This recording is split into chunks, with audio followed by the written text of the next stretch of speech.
Before we start this episode of NatFun, we wanted to share something with you. As a thank you for coming along on this journey with us, we thought we would share a clip from our Patreon cutting room floor. So please enjoy our pre-session banter from episode 18 of When Thunder Rolls.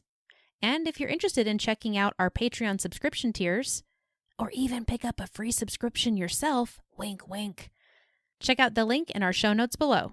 And with that, enjoy! Check out this cutting room floor clip from When Thunder Rolls, episode 18. Are you guys ready for this session? Are you prepared? About as prepared as we ready can be, Physically. Let's kick some dragon ass. I made a cocktail tonight, so I'm ready. I've got 2 drinks. I have some espresso liqueur and a very full glass of wine. And I get my happy drink Nice. and my sad drink. Exactly. And my whiskey drink and my vodka drink. I have the songs that remind me of the good times. No. Okay.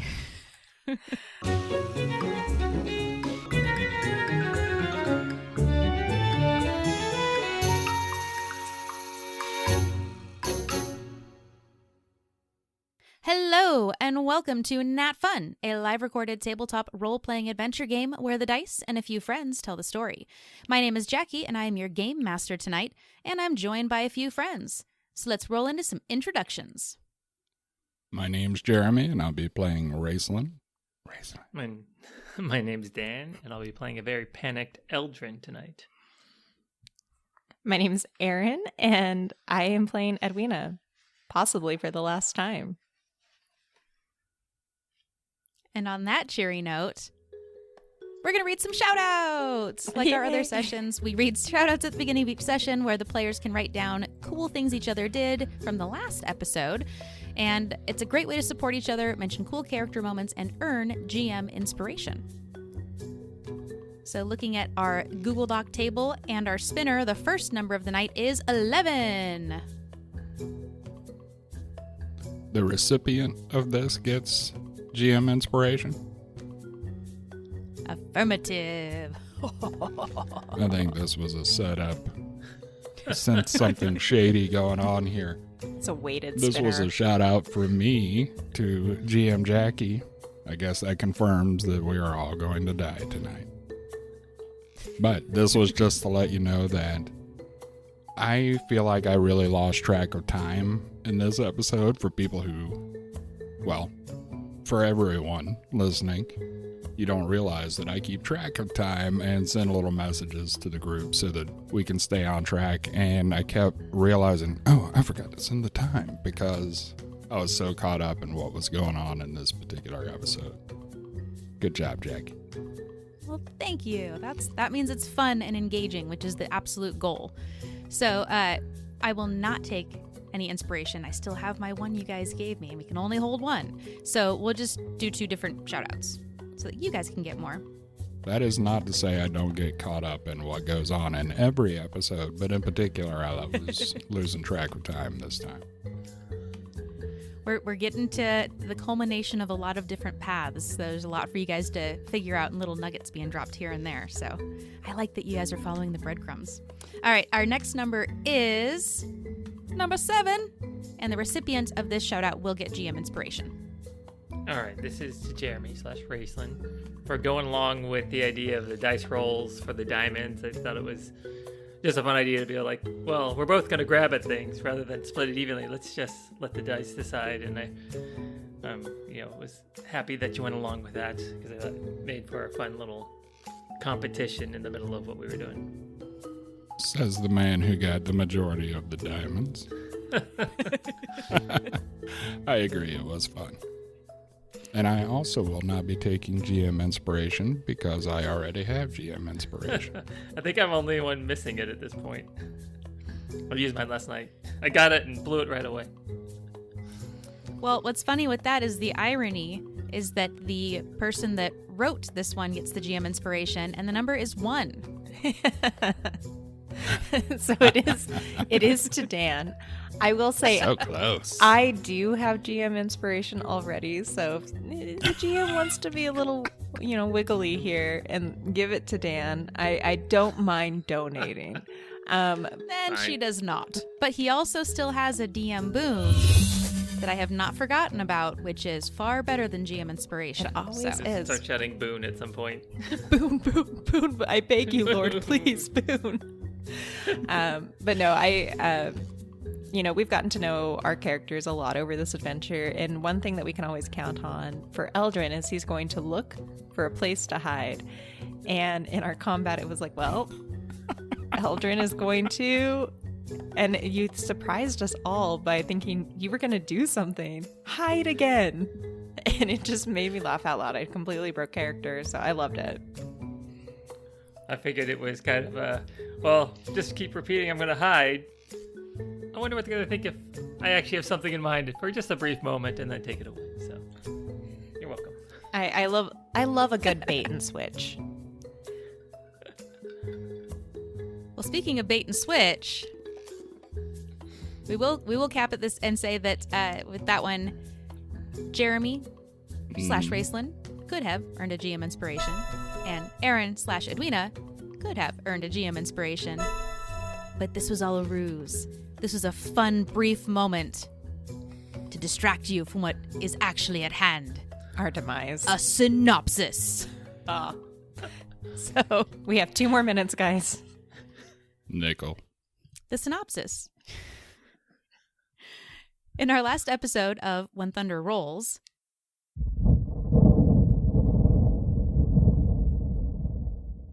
in a terrible example of an exploding kitten, the large creature before the SCA Squad SCA Squad. expels a massive burst of pure lightning and obliterates one of Raceland's orange fey cats. At the conduit's urging, they proceed cautiously, with Raceland even attempting to calm the creature before stepping on unsupported ground and revealing a large tunnel filled with smaller, similar beasts fleeing beneath their path. The beast speaks in an unfamiliar tongue to all except the conduit, before retreating itself into the tunnel, exposing its back to attack and revealing a large, smoldering wound across its body. This is the voice of the mountain. It is injured, and if the conduit's interpretation is correct, both it and its children need help from an unnatural evil that is forever burning. The party continues down the tunnel, finding more bones, smoldering spider carapaces, and even a small alcove with diamonds and pure, crystal clear water. A massive roar echoes in the tunnel, and the conduit tells the SCA Squad. SCA Squad. You guys were like caught up for a second there. That the voice of the mountain is in trouble. Edwina charges ahead of the group and discovers a chamber, a half-eaten corpse of a cloaker, and the smoldering, lifeless body of the voice of the mountain.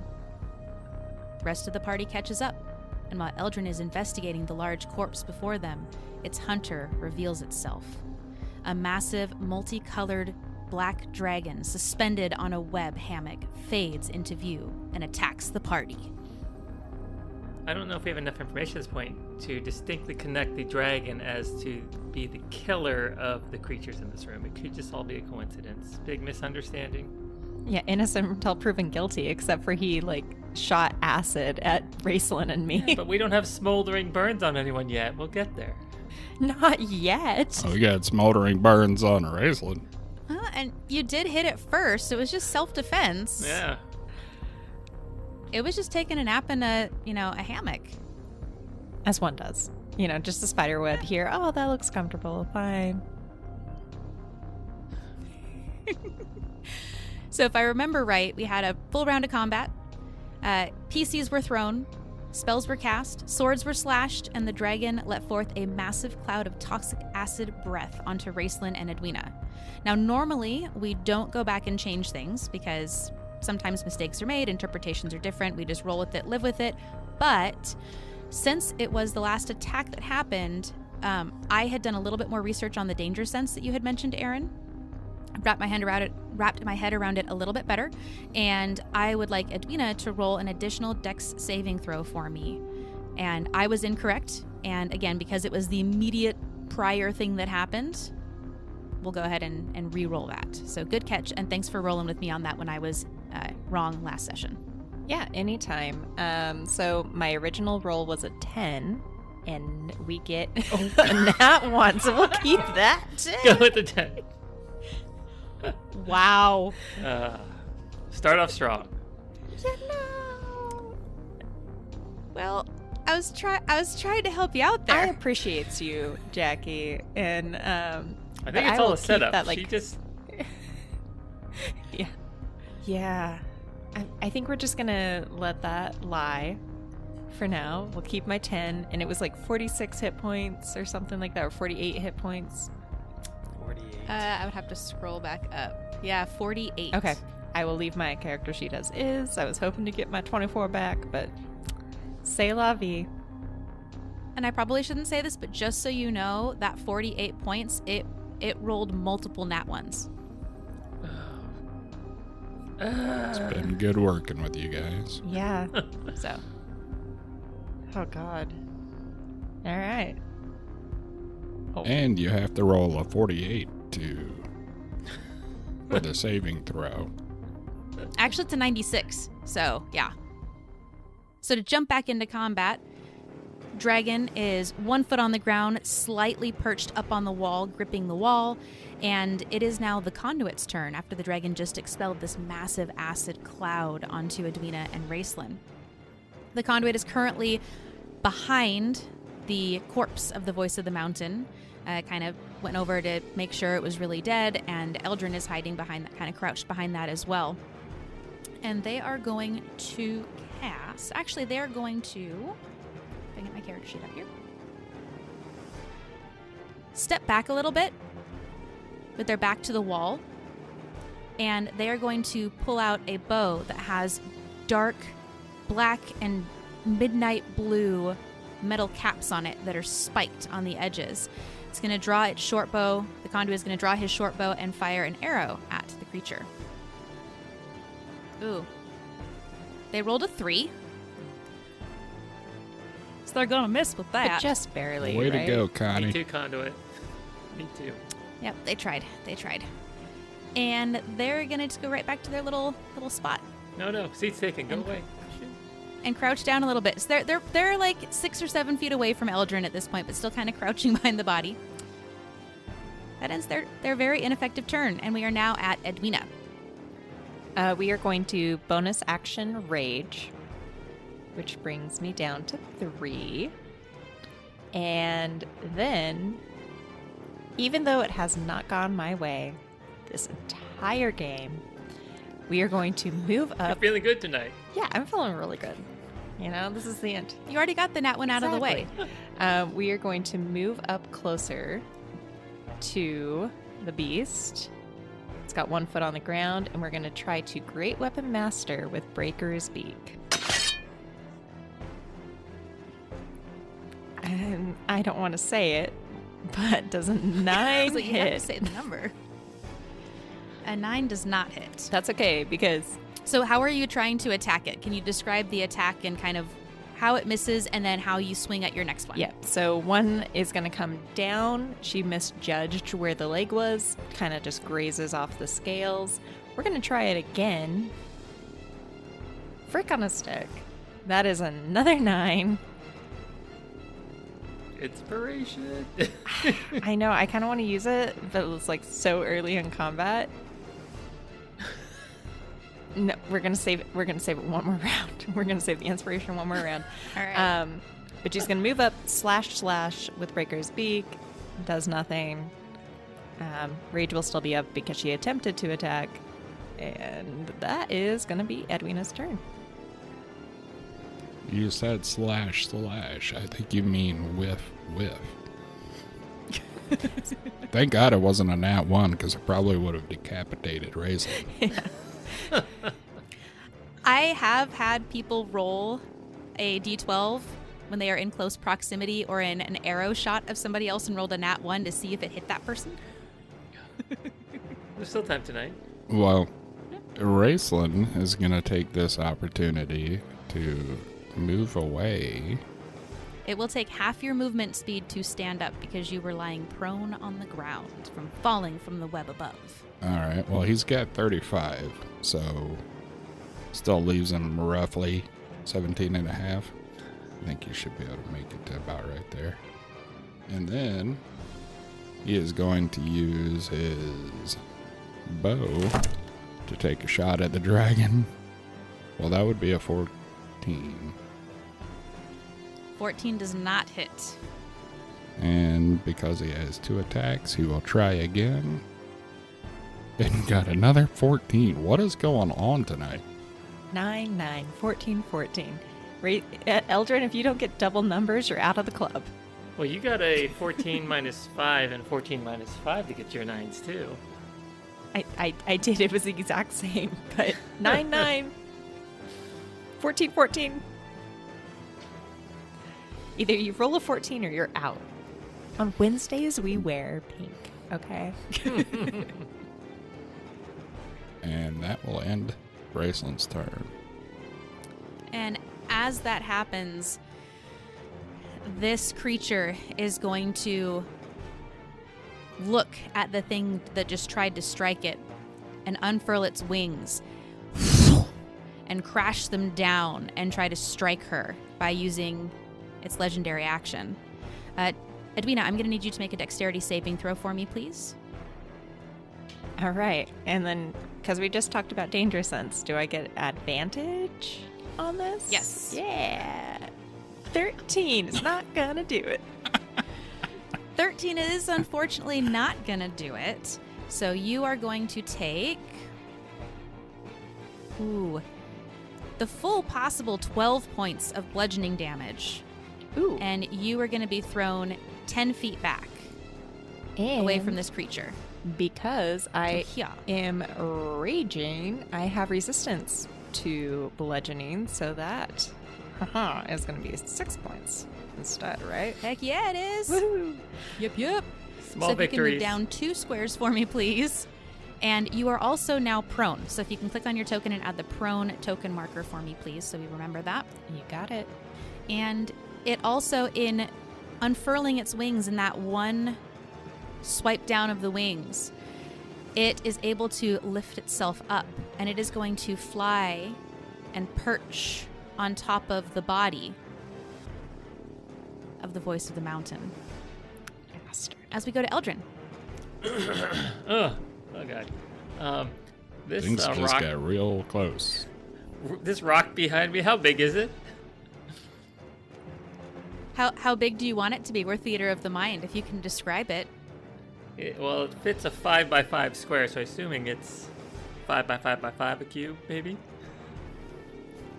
It's a perfect square cube, Yes. 5 feet by 5 feet. It's been filed and chiseled down. Yes, there are a couple of fairly large rocks here on our map that we have. All of them are at least 3 to 4 feet wide and anywhere from 6 to 12 feet tall. All right. Well, I assume. Well, Eldrin, at this point, he's going to take a slash at it. He doesn't really want to hit this thing right now. He had some other plans, but he's going to go ahead and use his Faust blade, his arm blade there. And the conduit's within reach, so...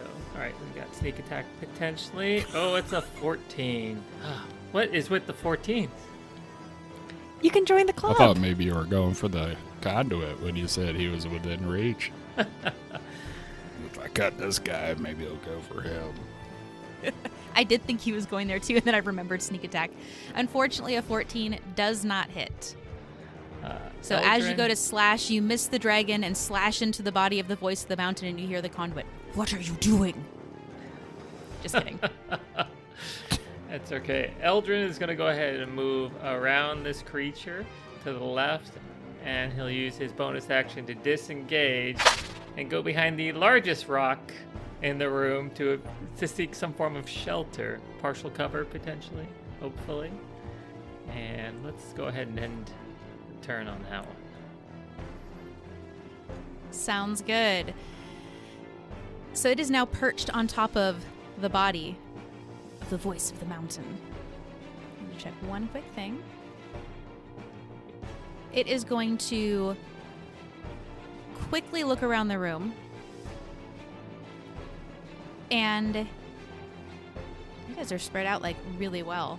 Look at you and your tactics. I dig it. So much better than when we used to just line up in a straight line against things that shot lightning. It was totally on purpose. Real life. It is going to make a few attacks here.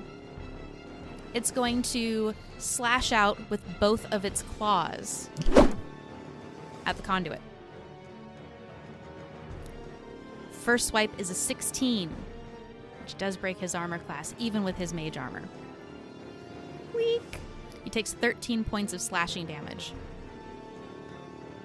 as it swipes into his bicep and rips his priestly robe slightly. It's going to slash with another claw. This time it's a 21. Conduit takes 11 more points of slashing damage. And then the dragon is going to, again, throw out its wings. Boom! Fly just over Edwina and land smack dab in the middle of Eldrin, Raceland, and Edwina's prone body. Widen its stance to get even closer to you guys to taunt you to strike. And it's going to bite Edwina. Since you're prone and it's within melee range, it has advantage on this strike. Oh, Is there any save here? Stop, drop, and roll. That's going to be a 28 to hit. Oh, Well, that'll hit.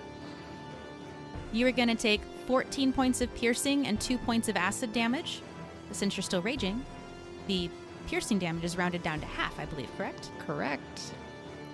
All right, so that's only 9 points of damage, but I do need you to make a Constitution saving throw for me, please. That is going to be, because I don't think I get a bonus on that, an 11. With an 11, as it goes down to bite you, it actually is able to grasp both of your legs in one bite. Its mouth is huge, and you have tooth marks, ridges of lines of puncture marks on either side of your thighs. And as its head comes back up, you can see the blood dripping off its teeth, and you feel a burning ache in both of your legs. Bad touch, bad touch. stranger danger. And it is now the conduit's turn. The conduit is going to run up onto the body of the voice of the mountain. What are you doing? Stand on top. Kind of roll his shoulders as you watch the sleeves kind of move around to expose these very muscular forearms and biceps. He's going to hold his hands above him in kind of a power stance. And he is going to yell out in an unfamiliar language at this creature as you watch all of the tattoos on his face and his arms start to illuminate in a blue. He's going to cast Phantasmal Killer at this creature. This monstrosity has to make a wisdom saving throw. You guys are in luck. It rolled a 10. Hey. Go Connie. The DC was 15. So it failed its saving throw. That means that the conduit called out to this creature, and you watch as its eyes, the pupils expand and then quickly pinpoint. And its breath quickens. It is now frightened of the conduit. Well, that's good, because I'm frightened of it. Everyone's scared right now. I think It's only fair. it also takes 22 points of psychic damage, and it is frightened. I would recommend you all check what the frightened condition does, because it may benefit some of you. Well, and since I'm up next, I will go ahead and give a brief description on that. A frightened creature has a disadvantage on ability checks and attack rolls while the source of its fear is within sight. So spellcasters, take note. Creature can't move closer to the source of its fear. So, you know, if we get closer to Connie, it can't come close to us. Aldrin, just saying. The conduit is going to remain on top of the voice of the mountain. and look intently at this creature in a power stance, enraged, almost reminding you of what Edwina looks like when she's raging. And this dragon monstrosity is going to almost look like it wants to back up, and it's going to kind of stomp its feet on the ground. And Raceland, and especially Edwina being prone, you feel the ground beneath you shifting slightly. Edwina, you see some small cracks developing on the ground of this space around the creature. And now it's your turn. We're going to use half our movement to stand up. There's 2 strings of thought that I have here. But before I do that, I would like to bonus action a healing potion. Sounds good. You should have a button up at your top macro bar where you can select which one you're using. And I think I have just standards, so we'll go ahead and roll that. So Didn't we get a greater healing? I That's do what- believe we all got an extra one Yeah, the from greater heal. Lord and Dario's we care did, but package. it's in Eldrin's backpack right now. So, but I will take my 8 points of healing as my bonus action. So we stood, we popped a potion. You know, just like any good frat bro at a party, it's like, I'm still up. And then I like shotgun a beer. That's Edwina right now. She is then going to again try to hit this thing. Breaker's Beak.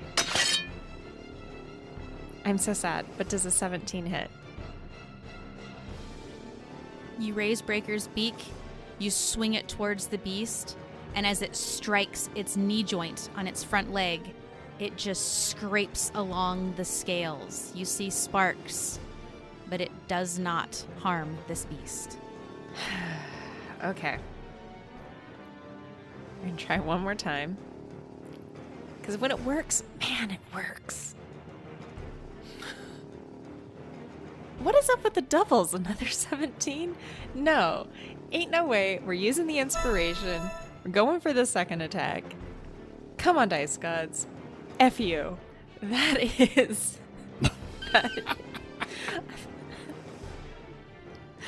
I'm And it's dead. broken. This is a 14. I wasted my inspiration on a 14. To be fair, in the first combat with Melanie, I think she rolled 3 nat ones in one Yeah. combat and then came back. You never know. The dice They are fickle are. things. All right, we might drop Great Weapon Mastery. My dad's gonna be like, no, keep it up. We gotta drop it, Daddy. I'm sorry. Your princess can't do it. To be fair, you would have hit it that last 2 I times know. had you not had that great weapon mastery. But I would have on done there. plus 10 damage, plus rage damage, plus lightning damage, plus whatever the dice rolled, so it would have been great. All right. Plus 10 and all that equals 0 if you don't hit.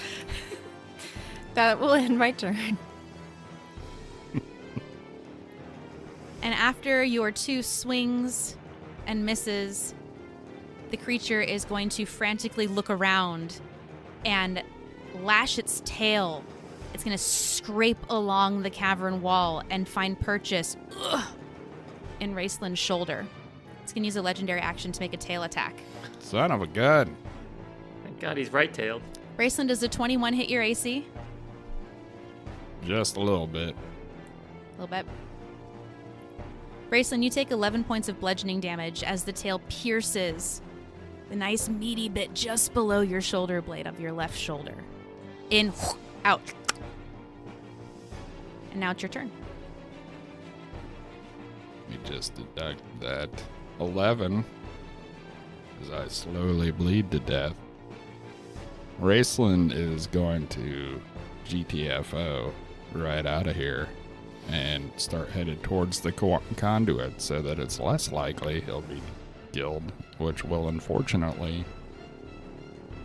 No, I guess he does have enough movement to get there. 1, 2, 3, 4, 5, 6, 7, right there. And he's going to use his bow. again. Now that's a I roll, can't- Raceland. That would be a 29. 29 totally hits. That's how you do it. Oh, Roll shush. like a dragon over here. And 10 points of damage. The arrow flies and finds purchase just between two scales, between a red and a copper scale. And with his second attack, a 28 28 hits too. with 9 points of damage. Do you go for the exact same scale? I'm going to try to split that arrow. I was hoping you were going to go for a Robin Hood. You do. Comes right through the middle, splits the arrow in two, and finds purchase even deeper in that wound, and the scale pops off. Yeah. The weak spot. First chink in the armor, Ted. All right, that is your movement and your action. Do you want to use a bonus action? We do have a homebrew rule that you can drink a potion as a bonus action. You know what? You so choose. I will drink a potion. It's probably the safe way to go. All right, so just have a regular potion. It's not a greater or superior. That is correct, because those All right. are in Eldrin's bag. I remember having a conversation about we should distribute these things before battle, and yet that did not happen. But I appreciate you guys for not just like, yeah, we totally had that between sessions, right? All right, Raceland, you get 7 points of healing. Yay. And that will end Raislin's turn. And now we are at Eldrin. All right. Well, But before Eldrin goes, how's it get so many legendary actions? We are level 12, gosh dang it. because they reset every round. Oh no! You learned something new. So, yeah, because the last time you fought a dragon, the battle didn't last this long. You guys whooped on it. Anyways, so that tail that you watched whip over and strike Raceland, it's going to pow come back around and take a swing at you. It's going to make a tail attack. I'll be honest, I thought the tail was going to go for him in the first place, but clearly I was wrong. Does a 19 hit your AC? It does. You're going to take 15 points of bludgeoning damage from that tail strike. Go ahead and use my uncanny dodge and have it. Sounds good. You don't even have to put the reaction marker on your token because now it's your turn. You get it back. All right. Well, Eldrin's going to go ahead and reach into the handy haversack and pull out, or haversack? Handy haversack. Pull out the potion of heroism and drink it himself. He had hoped that, I thought it might be more beneficial to others, but at this point he doesn't care. He's going to take it himself. So that gives me 10 additional temporary hit points and adds a 1d4 to attack rolls and saving throws for the next hour. Done. And I will say, I did forget that because the thing causing fear to this creature is within its line of sight, it should have had disadvantage on that tail strike to you, Eldrin. So I rolled another attack, and it was a 30, so with the disadvantage, the 19 would have been the lower number. And I will also Thank go you. back and You're correct so generous. Raceland's. Raceland, the second roll at the disadvantage was a 28, so unfortunately it still would have hit both of you. But I wanted to be honest. I forgot that. I rolled the disadvantage, and it still hit. All right, so I will take appreciate your honesty. my 10 temporary hit points. That is my action and bonus action, and I guess I'm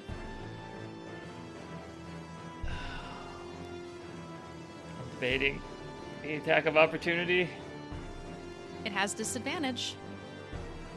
All right, let's do it. I'll go ahead and try again to head behind the other side of this rock and risk the attack of opportunity. All right, roll a d20 for me, so we'll decide if it's a bite or a claw attack. 14. You got lucky, good sir. It's a claw. With disadvantage, it rolled a 14. That's my armor class, 14, so it hits. It rolled real good on the damage. It's going to be 17 points of slashing damage to you, Eldrin. Dang, son. I can have that, correct? Too nice. You can, as your reaction. Go ahead and put that reaction marker on your token for me, good sir. All right. And as it shifts its body to whip its rear end around to swing that tail at you, Edwina, you again feel the ground shaking and shifting and almost feel like you sink suddenly half an inch as its feet sink and jostle at the same time. Go ahead, Eldrin. Apologies for stepping over. Oh, he was just saying that ends his turn. He's trying to, wrap this up as quick as he can before he gets hit again. And we are at this creature yet again. They are going to turn at you, Edwina. Plant their feet. Rear their head and neck back. And that familiar sight of it opening its mouth and spewing forth toxic, acidic gases and nastiness on you. You see it again. It recharged its breath weapon. Of course it did. So I need Edwina and Raceland to make a dexterity saving throw for me, please. So many fricks. That is an 11 for Edwina. Well, Raceland didn't do any better. That is an 8. Bring on the acid damage. Let me pull up my dice roller. Yeah, there's a few dice here. Give me just a second. Oh, it's okay. Take your time. Do your math. There's so many If dice. Johnny has 78 so many watermelons and he brings 64 of them to school, how many does his mom have? This line of smoke and drops of acid come shooting out of its maw in a 5-foot wide line that extends 60 feet, coating Edwina and Raceland fully before it slams into the wall on the other side of the space. And you both take 58 points of acid damage. Womp, womp, suckers. That is 10 more than Raceland had. As the acid hits both of you, Raceland, you fall to the ground. Now, you are not dead right now. You are unconscious. Got -10. You can just go to 0. You just stop at 0. Oh no. Unless you lose double your hit points, 10. and then you just die. So you can make it 0. There's no negatives. But you fall prone on the ground. You are unconscious. So on your turn, unless you gain hit points for some reason, wink, wink, party, you are going to roll death saving throws. It's on your character sheet. There's 3 little dots for successes and failures. On your turn, that is the only roll that you get. If you get 3 successes, you are awake. You get 1 hit point, you're okay. If you get 3 failures, you have a severe case of dedicus. A nat 20, you come to with 1 hit point. A nat 1 is automatically 2 failures on your death saving throws. So that's a thing. Yeah. Here we go. Back to the conduit. Conduit's like, glad it wasn't me. He has fury in his eyes. He's going to continue to stare at the creature. And he's going to kneel down and slide off the side of the voice of the mountain. And he is going to pry open Raceland's mouth, get a little bit of acid on his fingers. And he is going to pour a healing potion into your mouth from his inventory. Look at you being so nice. Mm-hmm. You're like, it's not me. Why would I ever be nice? It's not me, guys. I wouldn't be nice. He's going to pour a greater healing potion into your mouth. So you are now conscious. You do not need to make your death saving throws, but you only have 13 hit points and you are still prone on the ground. You've looked better, man. Yep. And then the conduit is going to climb back up onto the voice and continue that power stance, that threatening stance at the beast. Edwina. Gotta think here for a second, because the hit points that I have may not work with the plan that Edwina has, but this is Edwina. And F it. We're gonna do it. We are going to drink the potion of giant strength as our bonus action. It's an action. Oh, only healing potions are a bonus action. Mm-hmm. Technically, potions are supposed to be an action. We do the homebrew rule that healing potions are a bonus action. Okay. Well, in that case, I was scrolling through the list of potions that I had. I did discover I do actually have greater healing potions, so we're going to put a pin in the plan. We're going to bonus action a greater healing potion. For 13 points of healing. Lots of double numbers. And then we are going to strike at the beast yet again. No great weapon mastery, sorry, Dad. For a 17, which still is not going to hit. 17 does not hit. One more time. One more time. For a nat 1. Total of 9, but a nat 1. Hey, for flavor, can we say it misses and hits the ground? Sure. It misses and hits the ground. As it does so, you watch as it strikes.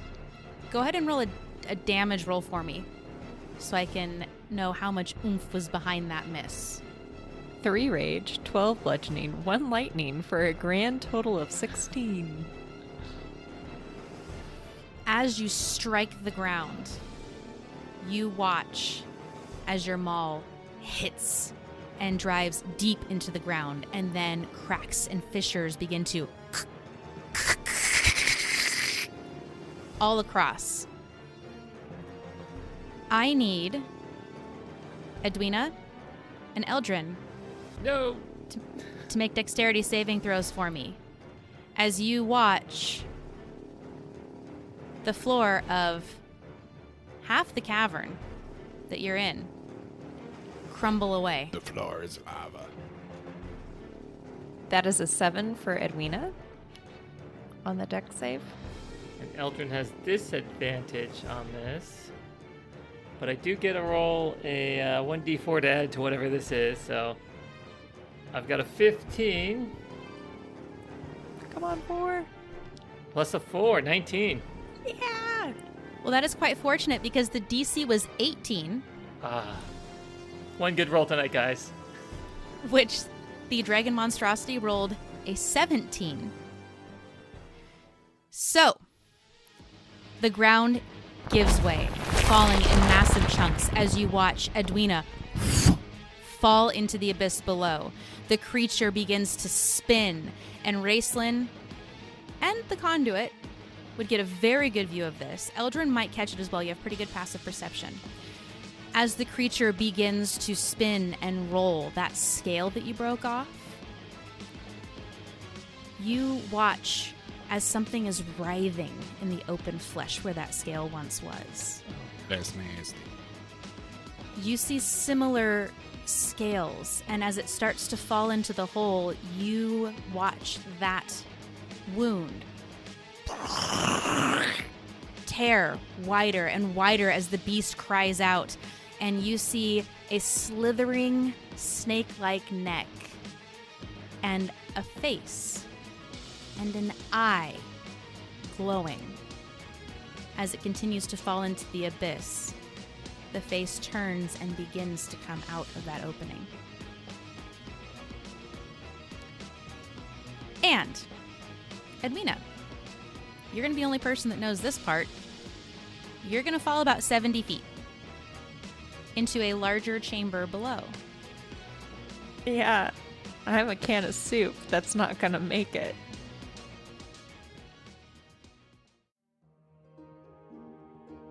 Oh, Princess, what could the SCA Squad be doing? What's taking them so long?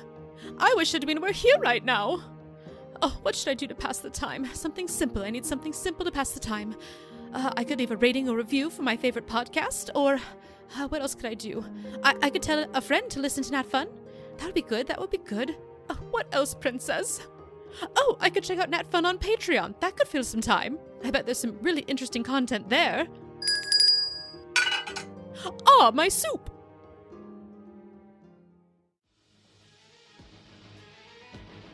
Gravity did not roll very well on the damage.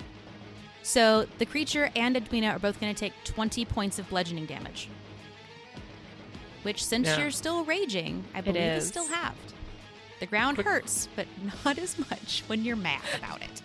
Quick question, GM.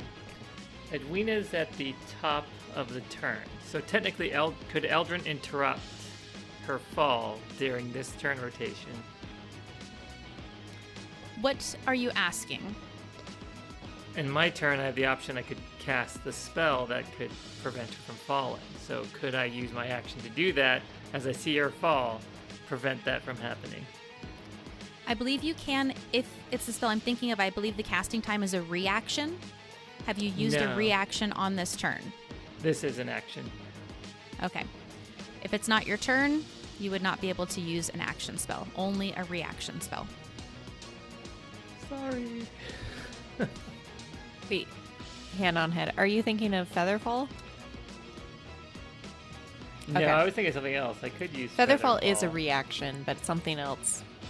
Yeah. That's what I was thinking. Yeah. No, I had levitate, but that's an action. All right. He will go ahead and use his reaction to cast, use the scroll of Featherfall, since, she specifically mentioned I should keep that handy. Now's the time to use it. So I will go ahead and actually cast it on all of us, so we all have that option if we do fall, since it can be up to 5 creatures. And let me double check, because one sticky thing with spell scrolls is I don't believe the reading time is the normal casting time. Okay. I think it's an action to read a spell scroll, but let me double check. So scrolls, it is an action to read a scroll. Oh, well. So you cannot cast Featherfall, but you know who in this chamber does have Featherfall? Is it Connie? Conduit. Connie. The Conduit has Featherfall. So they're going to cast Featherfall on the 4 of you. On the 4 of you. So Edwina's rate of descent slows to 60 feet per round until the spell ends. Unfortunately, though, it was 70 feet, so I'll just take the first dice for you, Edwina, which was a 2, halved to 1. So you can revert the 10 points that you took to 1 point. And now, for 1 minute, all of you can pretty much almost fall for free. And I'm free. Falling. Nice. So, Edwina, I'm going to take you off of this map and drag you to another one, which is a really fun thing. She's I disappeared. dead. I'm Oh, God, gone. she's But dead. so is the monstrosity. Go on and live your lives. I've got this. And now all of these big yellowed areas over here, this is a giant gaping hole. And Edwina, you are now in a much larger chamber. You are in a room with a massive dragon creature on its side, prone, as a head begins to erupt out of a wound. This room is much larger. It's about 60 feet tall, about 60 to 70 feet wide, and 100 feet in its total length, side to side. And it is Raceland's turn. And I would say that for you guys up in the upper rafters, as the conduit casts Featherfall, He says,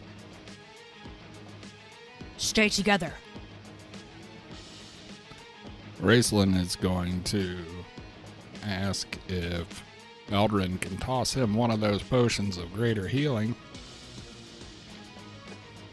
so that he can get a little juiced up. I would say throwing it would take a little bit more oomph, but if you have enough movement to get to him, I would say it's a free action to hand it off. In that case, I will move over here and say, "Somebody, just let me." He's either got to grab out of the bag, You or got he an can take a regular arrow. potion off me. Those would be the two options. So you can grab it out of the bag. I would give you guys the grace that although you did not divvy everything out, I'm pretty sure Eldrin knows exactly where everything is placed in his bag. I would allow you to grab the particular compartment you know those potions are in, grab it, and blindly hand it to Raceland as your free action. Perfect. Here you go. Down that before you fall into that hole. Well, that will give Raceland 12 more for a total of 25. And with that, Raceland is going to use his last little remaining tidbits of movement to do a Assassin's Creed-esque leap of faith into the hole in the ground after Edwina. Nice. You are able to do so. We hear a little as the eagle screams as he jumps. Well, and he's got Featherfall. For those of you who play Assassin's Creed. Heck yeah. You see the time almost slow down as you fall. Slow motion around you. You fall 10, 20, 30, 40, 50. And as you get to that 60-foot range, time starts to speed up again. And you are able to get your feet in front of you, but you do still fall 10 feet. So you take a little bit of damage from that. Even with the take- feather thingamajigger? Yep, it works for 60 feet, but it's a 70-foot distance that you fell. Oh well. So you take 2 points of bludgeoning damage. It's better than being a bug splat. And you don't fall prone. I'd say at 10 feet you guys can land, especially since you were slow-mo on the approach. Superhero landing. Yeah. Avengers! SCA Squad, assemble.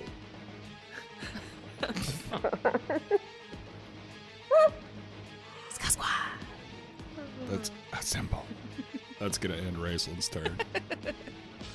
You're not gonna take All an right. attack now, or can? Oh, you got up. I already used the action Yeah, to you drink used the The potion. potion. That's a bonus action.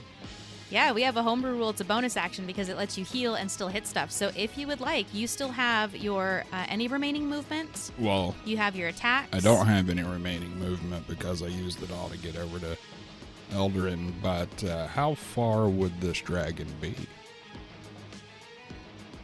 It's right next to you. You kind of all... Well, actually, you jumped in at a different part of the hole. Indeed. So that's a very fair point. You are about 10 feet away from where the dragon fell. Well, screw it. Raceland's gonna use his bow again and get a 25. Because that's how it Nice. Go and roll for damage. Well, that would be a 11. And with his second attack, 21. 21 hits as well. Roll for damage again. And that is a 14. Oh, yeah. Oh, you're just going up. Nice. Going ham. And that will officially end Raceland's turn. All right, we are now at Eldrin. Second floor of the tower. Eldrin's gonna. How big is this creature? You said. This thing is Volume-wise? massive. So the creature was... More than 10 feet. Well, it Lying kind on of the depends side. on how you break it down. I So know what you're thinking here. it's I'm a... just- My plan here to let you know is I'm gonna jump onto the dragon I knew it. and use his hopefully 10 feet of space to not take any bludgeoning damage on the way out. You sly dog. It is a huge creature, and it is just over 10 feet wide and 10 feet tall. So that is brilliant, good sir. Eldrin's gonna go ahead and push off so he can get that kind of arc on the way down to land on it, and not really use up any movement on that. Just a quick shove off. Let that his momentum carry him directly onto it. And he's gonna go ahead blade first. And do we get advantage on attack rolls because it's prone? You do. Ah, we'll go with that. I don't think Raceland took those. Did you want to re-roll those, or the chance of nat 20s on those, or where are we at with his attacks? He was doing a ranged attack, and it was Oh, okay. prone. Got So it. it would have Okay, been so- disadvantage, but because it's still frightened of the conduit, it just cancels it out. So a normal roll would apply in Raceland's attacks. Got it. Okay. All right. So he'll hit with Faust Blade, which is a 23 and a 7. Hooray, 23. It hits. Is anyone next to this dragon currently for the sneak attack damage? Edwina is within 5 feet. All right. Edwina is, and I believe you had advantage on the attack, which should Oh, yeah, trigger it's your sneak attack advantage. as You're well. right. I And feel he's like gonna just go dropping ahead 60 feet and landing on him would give you an and roll. advantage. 32 points of damage on this creature. So he's coming straight down, and just his arm as low as possible to drive it straight into the creature as he lands. Slow as fall, take no damage on the way down. Are you doing like the cool power slide thing where like the blade goes in and you use it to slow down and just like walk away, explosions yes. behind you style? I plan on sliding off this creature, disengaging, and getting the hell away from it. Nickel. Where did you strike this creature as it's laying kind of on its side, one of its wings wrapped slightly around its body? I'm going... Basically, I went for the biggest center mass piece to land on, the most cushion for me, so center rib cage area to land on it. And then just right Nice. down the side. It's disengaging away. Sounds good. You go right in its side, slide down, and you can feel the tip of the blade just barely striking its ribs, slowing your descent so you can just super cool walk away. Oh, do I get to add another 1d4 for the potion of heroism? Let me check that. I may be able to do a little more damage.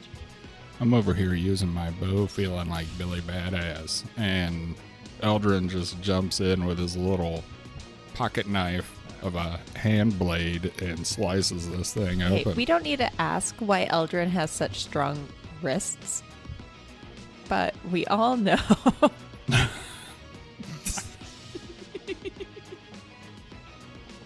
He is a loner. Wow. Just to the attack roll, not to the damage roll. Okay, so never mind. All good. Let me drag your character onto the new map. Come on in, Connie. The water's fine. All right, and you can place your token with your movement where you wish. You can just describe it for me, please. All right, Eldrin's going to head to the northeast, to the large rock again, as he typically does. Trying to seek any form of shelter, protection, crouching down behind it to at least be somewhat obstructed in the case of any sort of area effect. And that will end his turn. And as you start to run away, it has disadvantage, but it's going to use a legendary action to do a tail attack and try and backstab you. It rolls a 19 and a 33. 19 hits. As you, cool as a cucumber, walk away, a blade right in your side, just beneath your ribs. And very similar to location to where you just opened up this beast. Its tail Respect. spikes into you for 13 points of bludgeoning damage. And I used my reaction to hand off that potion, right?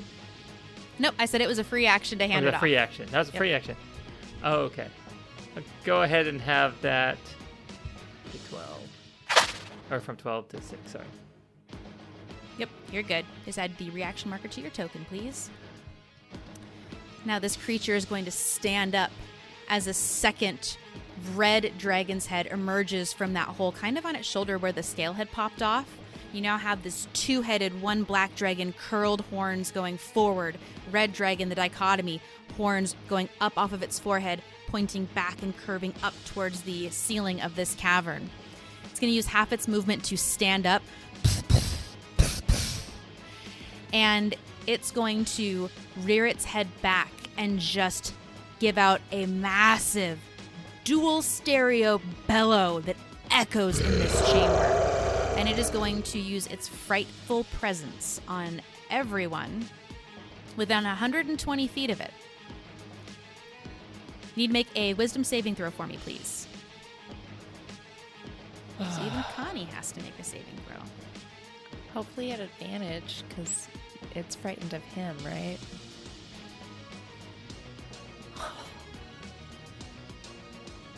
I don't think anyone would get advantage from it. It's the creature would have disadvantage on ability checks. Oh, and again, an attack rolls, but the source of its fear is not in its line of sight right now because he's over the outcropping. Over the lip. So Connie, Conduit rolled a 7. This is not considered a charm, correct? Not a charm. Raceland rolled a 19. Elgin rolled a 12.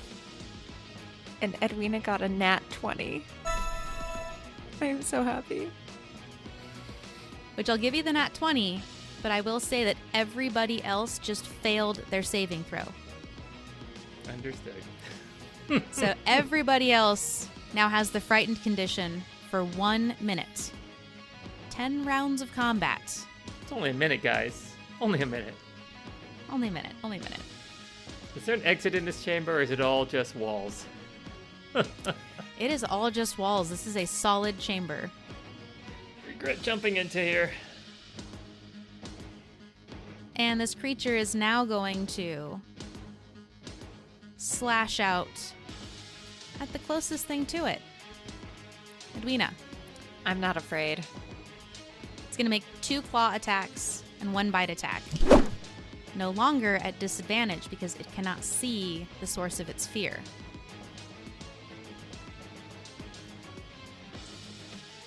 It got a nat 20, didn't it? It did. All right, guys, it's been fun. First attack is a nat 20. These dice are loaded tonight. You're still raging. So that is 23 points of slashing damage. Did you already have it, or? I did not, so it's halved to 11. Thank you. Second claw attack is a 21. So 10. That is the just attack the roll. It hits, yeah. That's 14 points of slashing damage, rounded down to 7. Okay. Wait, hold on a second. I got it. Did you do your damage on the first attack? The damage was 23. Okay. So I got that right. Yep, that's rounded down to 11. And then your 14 rounded down to 7. So you took a total of 18 points of slashing damage from the 2 claw strikes. Heard. Ouch. And now it's going to bite you. With 2 heads. Okay, because 2 heads are better than 1. And it rolls a 32 and a 26 on those bites. Both of those are going to hit. So the first one is 19 points of piercing damage and 4 points of acid damage. So with your rounded down, that's 9 points piercing, 4 points acid. Where are you out there, Edwina? We are very bloodied. Just want to make sure you're still up. The next attack is from the newbie head. It's not as strong right now. It's only 8 points of piercing damage and 2 points of fire damage. Not as strong right So your now. piercing is rounded down to 4. Next round, though. We are still up. And that ends their turn. And now we have the Conduit, who is also frightened by this creature. Which unfortunately means he can't move closer to it. I thought you said he wasn't frightened because he was on the other side of the lip of that. No, the dragon's not frightened of Connie because Connie is out of its line of sight, but Connie is frightened of the dragon because he knows if he were to move closer to the dragon, he would see it. Well, that does bring up an interesting point. He doesn't know exactly where it is. I'm going to say that he's just going to dive down there because he can't see it. He said stay together. He said stay together. He's going to blindly dive down there. Snap his neck on the way down. Looking at, well, he still has Featherfall too. So looking at our map, he's pretty much going to fall straight on the dragon. Clever. Yep. Hopefully knock it out. So I'm going to say he lands on it and is terrified at what he sees. Because not only does he see it now has 2 heads, that wound that you caused, Eldrin, it's a wide wound. I need you to roll a d8 for me, please. I rolled the 7. Lucky 7. Lucky 7. Lucky 7. During the turn where it was striking at Edwina, that wound widened. And Edwina would have had a real good look at this. A slithering, scaled thing begins to pour out of it as a small dragon wormling head, which your 7 is a red dragon. That wormling head is now out. So when the conduit falls, he looks at this big creature. Fear strikes his heart, and then he watches that other head look around its shoulder. He is going to cast Cone of Cold. But he does have disadvantage because he can see it. See how this goes. Did he close his eyes first? What if he closes his eyes? Oh, I forgot. It's just a Constitution saving throw. So he doesn't need to have disadvantage. Let's see if it can make it save. Yeah, it did. So, made it save. It does take half damage, which is 36 points of damage halved to 19. So it takes 19 points of cold damage. And the conduit is going to use his movement to get away. He's terrified. Rock's taken. He's going to run over to the rock by Eldrin because it's about almost 15 feet wide. Didn't know you were there. He actually probably can't even see you from behind it. But that is going to provoke an attack of opportunity. A 23 hits his AC for 13 points of piercing and 8 points of acid damage on the conduit. Total 21 points of damage as he runs away. That ends his turn, and we are at Edwina. We're not afraid. We will not die today. Next week instead. We are going to bonus action another greater healing potion to get back 12 points. And then this one's for you, Dad. Great Weapon Master, one more time. If it doesn't work, I'm never picking this feat again. That is an 11.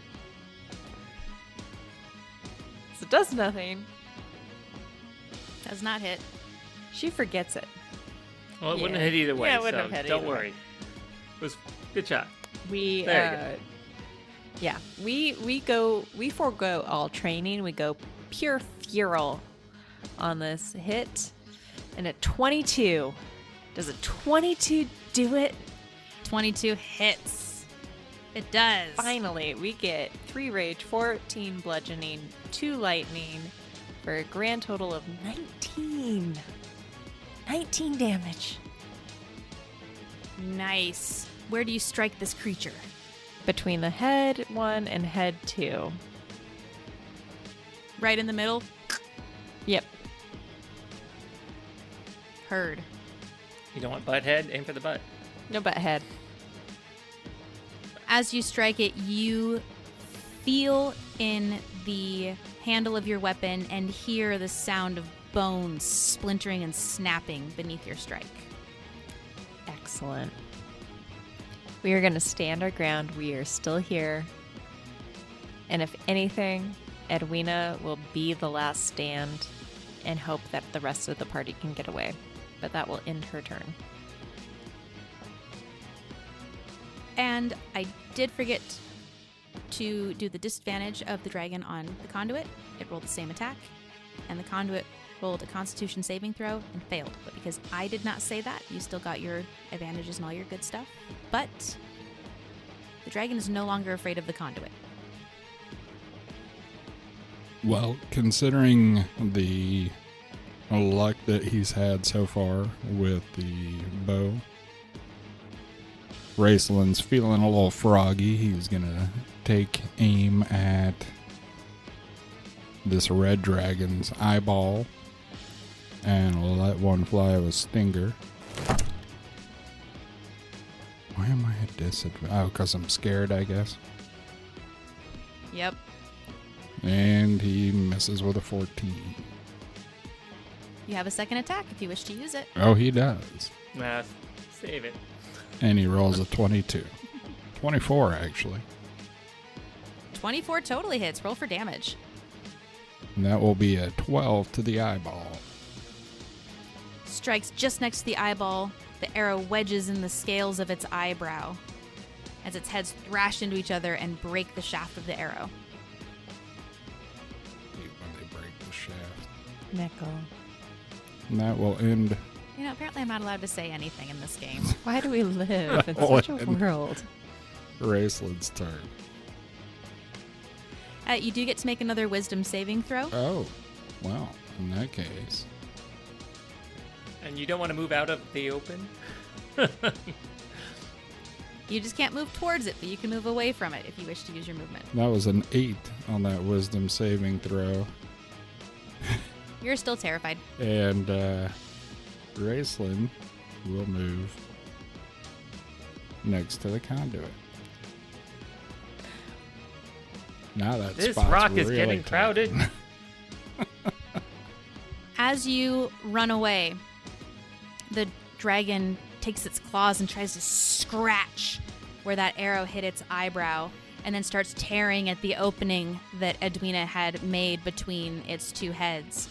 And as it does so, it actually slashes that wound open. And Edwina, you can see underneath writhing, moving scales. Can you roll a d8 for me, please? Do I have to? Because that's a 5. You have to. All right. You see orange, copper-colored scales writhing beneath the surface of that wound. And it is going to use a legendary action to spin its body around and swing its tail up and over its body and down upon you, Edwina. Is an 18 hit your AC? Yep.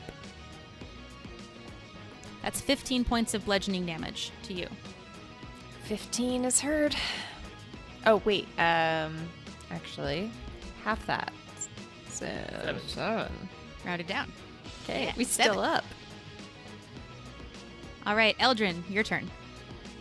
We can't move towards the creature, correct? I'm frightened. If you are frightened, you cannot move towards it. All right, we'll put a pin in that for now. Eldrin will just peek his head around the corner. Well, first of all, he's gonna bonus action down. Just a regular healing potion. You can never be too healed at this point, so he gets 5 points of healing. Take that out of my inventory, and he's gonna go ahead, peek around the corner, staring at this dragon, raise his fingers just timidly around the corner. And he's going to cast True Strike as his action, so that hopefully his next action he will have an advantage on the target. Which would cancel your disadvantage and give you a straight roll. unless you make your wisdom save. That's fine right now. And then let's go ahead and try that wisdom saving throw with disadvantage because of my grogginess. And that's a 10, so, that'll Still be it. shaking in your boots. Let's end my turn there. And before this creature goes, Edwina, it's going to raise its wings,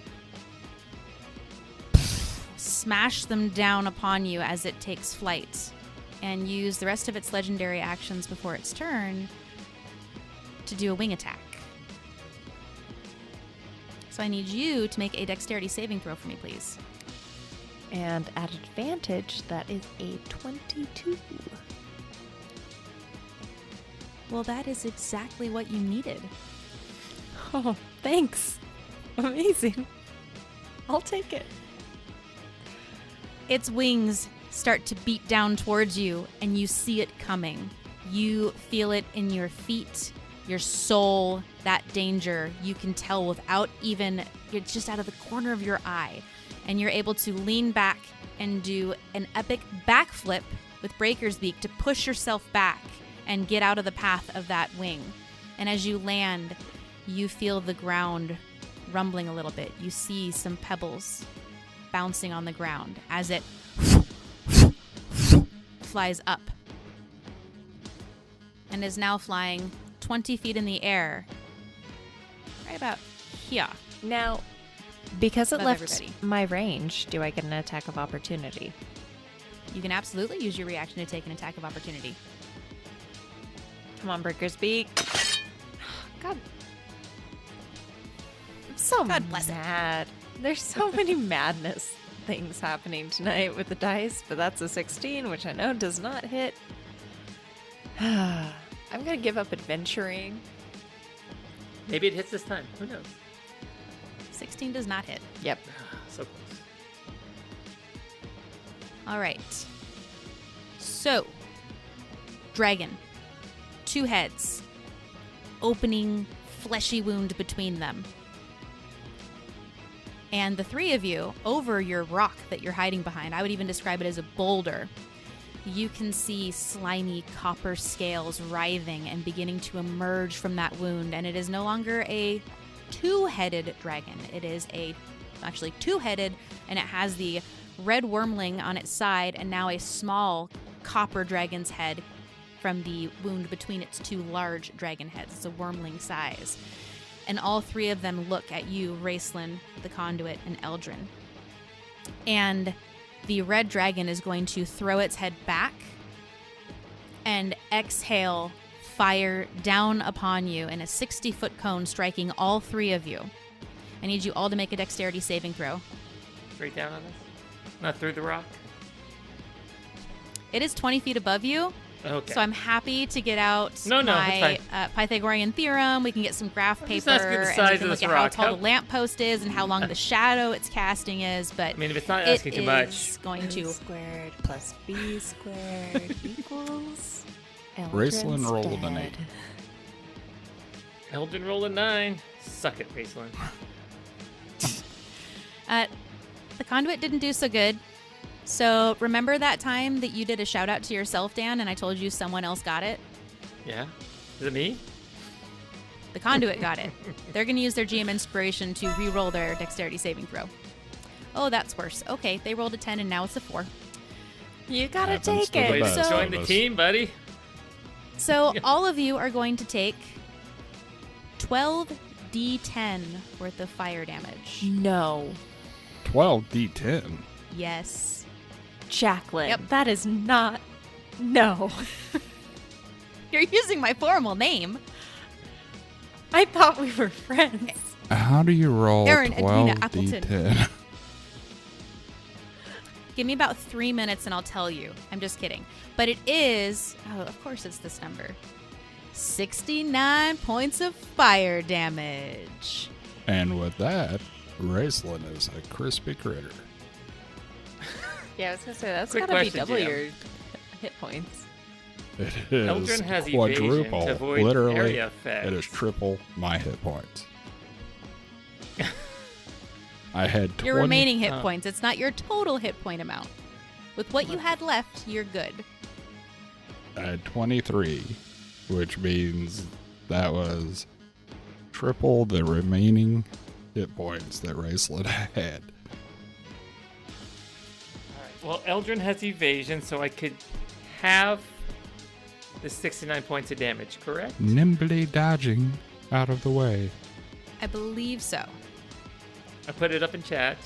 I mean, it literally says such as a red dragon's fiery It's, yeah, it breath. says such as a red dragon's fiery breath. Okay. So yes, you can have the red dragon's fiery breath. Just, I'm not getting too optimistic right now. So you are at 0. Mm-hmm. You fall unconscious and smoking on the ground. I'm looking like next Fire to the body Marshal of the Bill. conduit. Let me tell you something. And it's going to continue to Float over our burnt corpses. Raceland It is is. going to whisper at Edwina, take care of Godo. Or Aww. Now Aaron's sad. let me tell you something. Take care of Godo. I'll do Is there any buried treasure or anything you've left that we should be aware of? Of course, Eldrin. My stock portfolio has accrued. Make sure you cash it in. I mean, My I passwords. want to make sure to take care of Kodo as some of the best of my abilities, so My passwords are...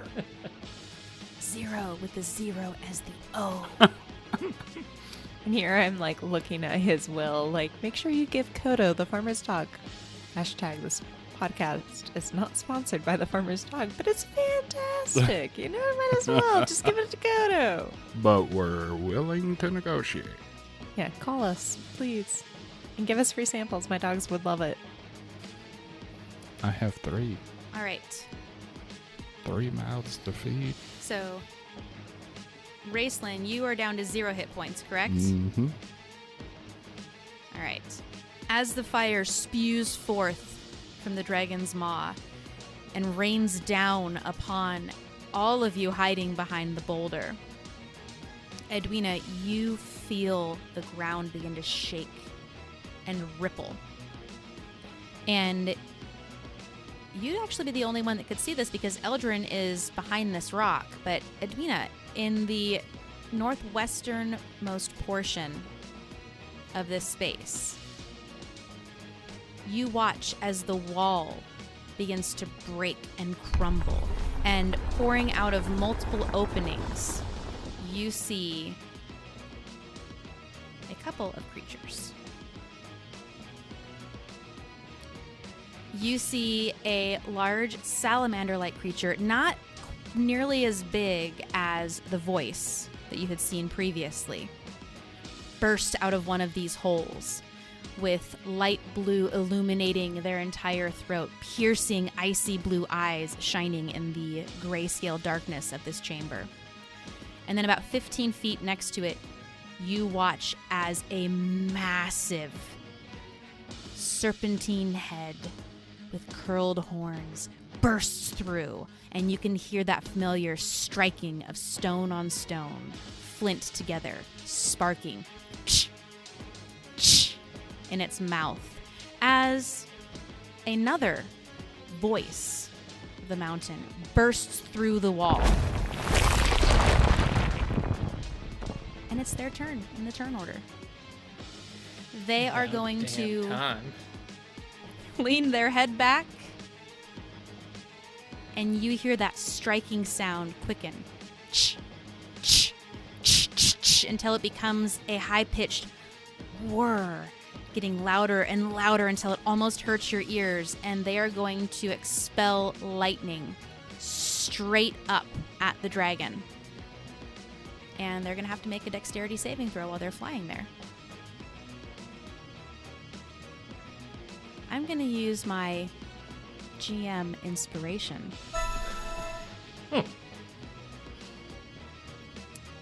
Regret. Well, Oh, this is good.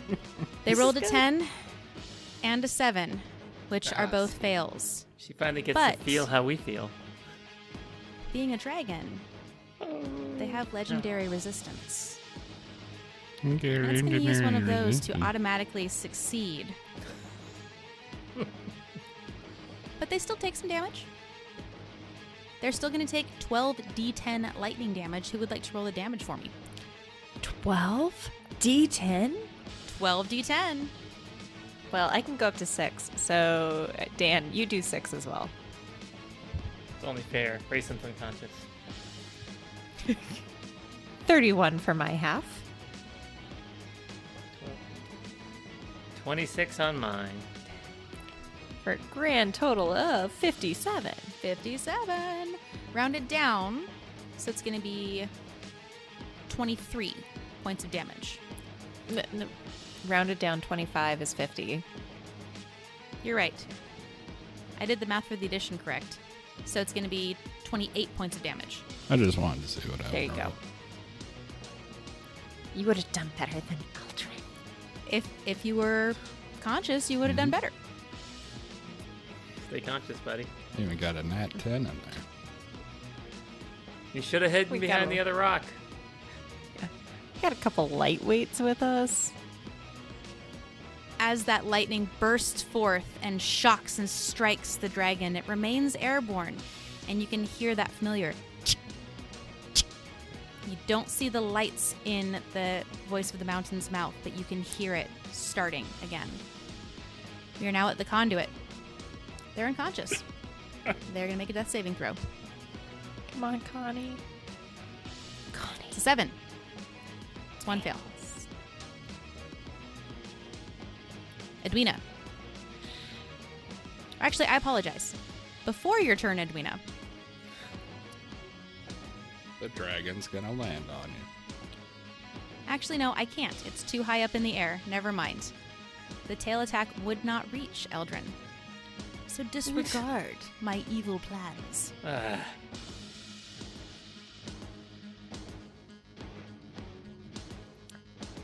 Evil plans disregarded, but you said it's still up in the air about 20 feet. 25. Okay. Means I cannot hit it with Breaker's Beak. So we are going to, again, chug our last potion of greater healing for 15 as my bonus action. Pretty good. Yeah. Pretty good. Yeah, I'll take it. I'll take it. So like a nat 4 and a nat 1 in there, but we'll take it.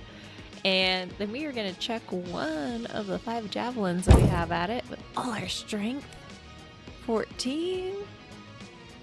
It looks spot on, but those wing beats from this massive creature make it fall off course. Okay. And it hits the other voice. And land into Raceland. We considered like jumping movement, right? You can Yes. move, or you can jump as movement, yeah.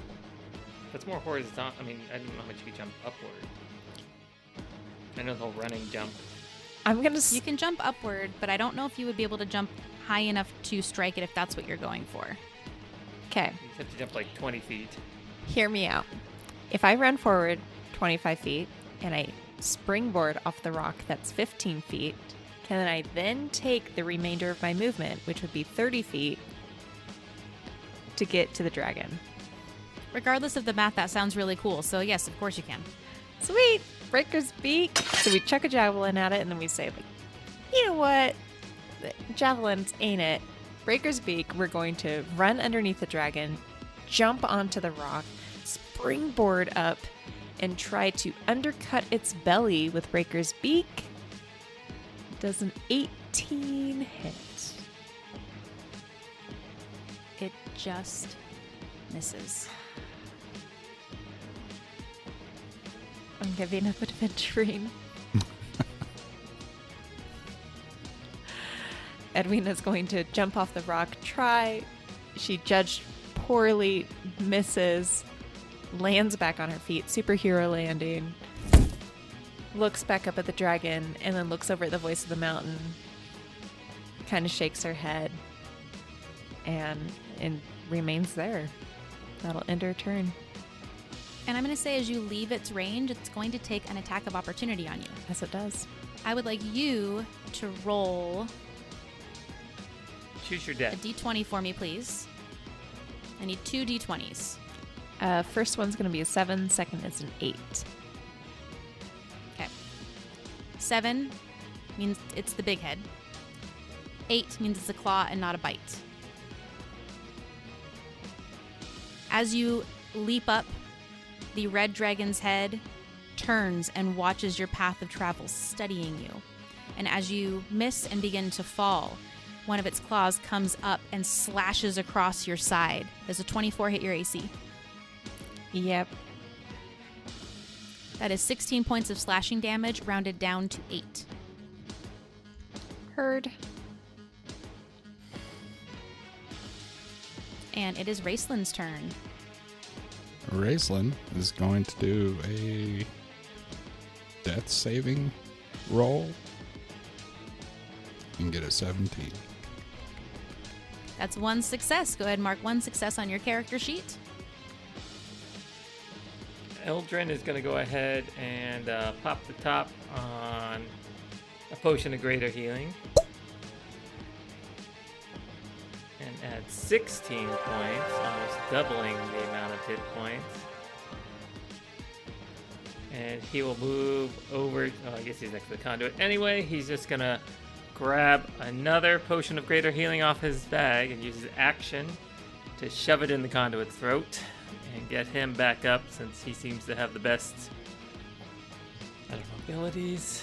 Strongest one here, and he's the closest. Do I need to roll that, or would you like to roll that, Jackie? You can roll it. You're the All one right. giving the potion, man.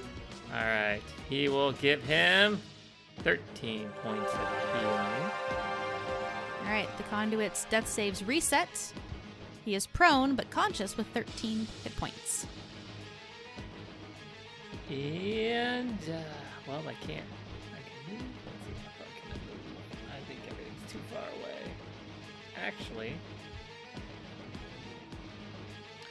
If you go straight, it might be shorter. No, just kidding. Straight is the hard path. he'd really like to spread out right now. Stacking up with anything is... That's right. He's going to go ahead and make a break for it. Southeast to the farthest rock. He's not going to have cover, but he's not going to be stacked up with the rest of the adventurers. Using all his movement to do so. He won't be fully covered, even partially covered. And that will go ahead and end his turn. All right. Because the dragon is still airborne, I will say the young voice that ran out, because the dragon is still airborne, it can't reach it with any of its attacks. But it is going to run out through the opening and take a stance about 10 feet away from Edwina, about 15 feet away from the larger voice. And it is going to hold its action to do a bite attack if anything gets within melee range. We are now at the big boy. It is going to fly down and land right next to you, Edwina. The juvenile voice is going to go ahead and take their bite attack. Unfortunately, they rolled a 10, so it does not hit. But this monstrous creature is going to strike at you with a few different things. When you say you mean Edwina? Okay. Yeah. Sorry, I said it's landed next to Edwina, and my brain didn't say any You're more good. than You that. said that like the juvenile voice struck out at it, and then it strikes at you. So I just wanted to clarify that I was the target because I really didn't want to be the target, Yep. and I was like really hoping to like convince. That's you a fair that point. Me the target. It will split its focus a little bit because it has some extra heads at this point. It does have a copper dragon wormling on the front, a red dragon wormling on the side. So the copper dragon wormling is going to take a bite at the juvenile voice. And they rolled a 17. It takes 9 points of piercing damage. The red wormling is going to take a bite at you, Edwina. Actually, let me roll and check one thing first. Just kidding.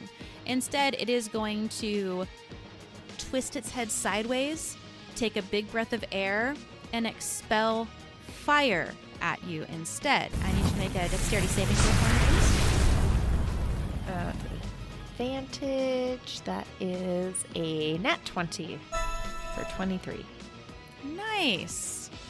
The nat 20, you are able to jump out of the way, and I will let you not just take the standard halved damage, I'll actually let you quarter it. Okay. Thank you. So that was 25 points of damage.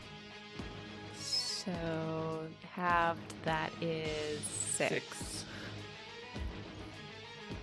And it is fire damage, so your rage does not help you, but you only take 6 points of fire damage from that head. Yay, nat 20. But that's only half the battle. There's still 2 large heads and some claws that would like to strike out at you as well.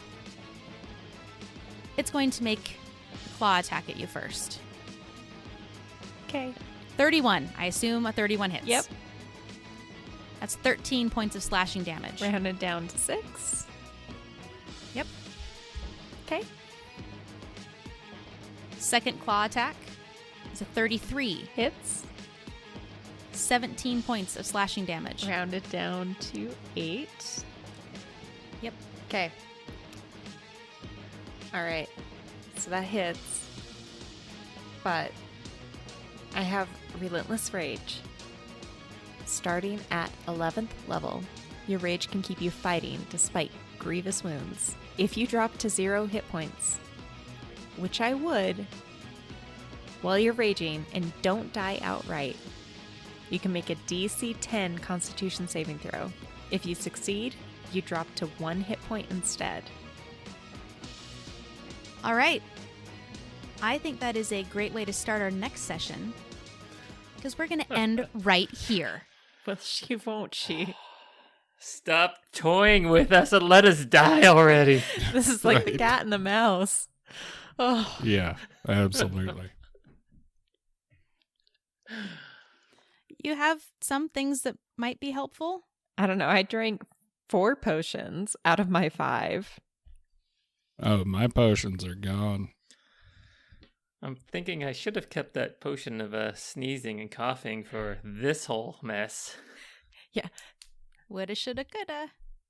The Chimera rolled poorly every single time. This thing is like, nat 20, highest damage. He had some walk in the park. He killed the conduit. 69 points of damage. He's killed Raceland. I only have 58 hit points. 69 hit points of damage? It's Come on. pretty much killed Raceland twice now. Yeah. It's rolling real good. So what happens to Astrante if we fail? Because like Banana's just gonna waltz into town and be like, "Hey, I know I'm late for the banana eating the pie eating contest." Banana eating podcast. Banana's gonna walk in knowing he's late for the pie eating contest. But he's like, "Oh, I'm here now. You want me to defeat a dragon? Okay." And then there's just 3 bananas walking through the world. Maybe Melanie and Banana will join up on a side quest. Run into each other outside of town. Good day. They closed up shop. They have plenty of adventurers, but I'm looking to go adventuring. Would you like to go with me? Well, they call me Banana. I love Wanna bananas. know why? Oh, God. I heard you won All right, the well, banana on that eating note- contest. Oh, we put whipped cream on the side for you, just in case. Wow. Well, That was on painful. that cheery note, we will find out next week. Will she or won't she be knocked unconscious by this multi-headed corrupted dragon monstrosity? So until then, We hope you can find yourself a table, Or a computer. And some friends. So you can roll into your own NatFun. Well, thank you guys. See you next time. All right. Next week. Will the SCA Nope. Squad make it? SCA Squad down. Adios again, suckers. Twice.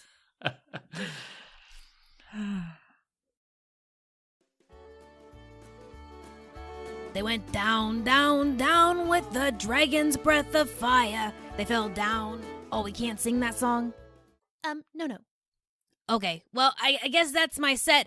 Thanks for turning out for this relief concert for Astrante. How we even made it through this calamity, who would even know? Unless you tune in next week and then you can find out. But while your ears are entertained and your hearts are generous, please tip your waiters, your waitresses, and if you got even $1 of enjoyment out of this, please check us out, NatFun Patreon, lots of great stuff there. You can support Edwina, Eldrin, Raceland, Roland, the narrator person. It really would do a lot for us. And if you don't want to do that, you don't have to, but tell a friend or maybe leave a rating or review so other people can find this. We're really having fun, and we hope you are too, and we'd love to keep doing this. All right, good night. Oh, and you can pick up my cod liver oil at the table on the left on the way out.